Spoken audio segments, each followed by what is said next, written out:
Salut, c'est Trado, voilà, vidéo de mise à jour pour l'indice parisien.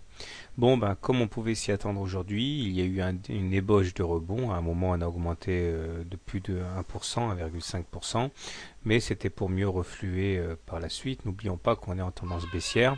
Nous sommes en dessous d'une M7 baissière, en dessous d'une M20 baissière, donc il y a une certaine pesanteur qui fait que les cours ont tendance à être plombés.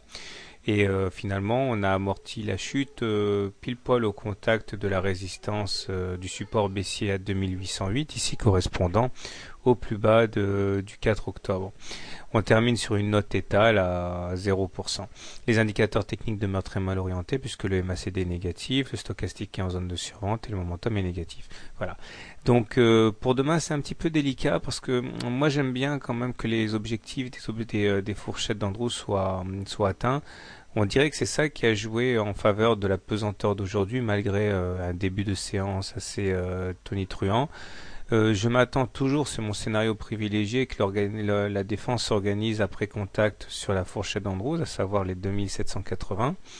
Cependant, il semble qu'il y ait des velléités haussières, donc je suis un petit peu circonspect. Je ne sais pas qui va l'emporter, hein, des forces baissières pour aller chercher la médiane, ou alors des forces haussières sur ce support très important des 2800.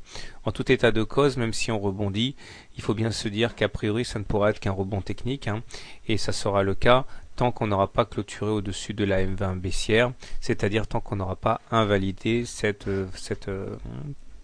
tendance lourde.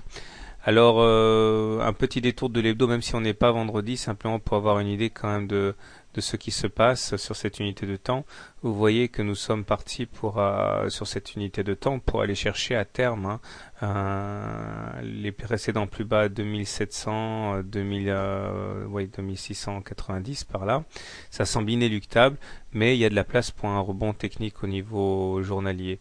Donc attention, ma préférence à titre personnel serait d'attendre un contact avec la médiane pour acheter, tout en sachant que la fusée risque de partir préalablement, enfin avant qu'on touche la médiane, mais pour moi, a priori, il ne s'agira qu'un feu de paille à court terme. Voilà, bonne soirée, bon trade et à demain.